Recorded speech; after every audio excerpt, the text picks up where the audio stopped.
సాయి మహిమ విని 1911లో హరిద్వార్ నుండి సోమదేవ అనే స్వామీజీ షిరిడీ బయలుదేరి వెళ్ళాడు.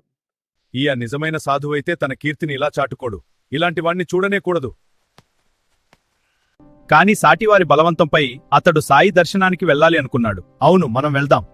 జెండాలు ప్రదర్శించునేయా కపట సాధువును చూడు.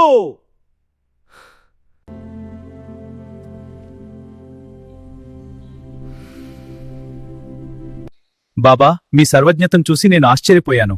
రా, నా దగ్గరికి రా. ధన్యవాదాలు బాబా. దర్శించగానే అతని హృదయం శాంతి పొంది ఆనంద బాష్పాలు కారాయి.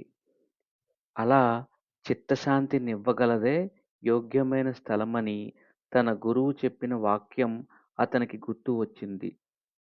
అతడు ఆయన సర్వజ్ఞత్వం చూచి పశ్చాత్తాపంతో శరణు వేడాడు. అప్పుడు అతనిని బాబా రానిచ్చారు. సేకరణ అధ్యాయం 5 సర్వజ్ఞుడు. ఓం సాయి శ్రీ సాయి జై జై సాయి. జై సాయి మాస్టర్. గురువారం శుభాకాంక్షలు.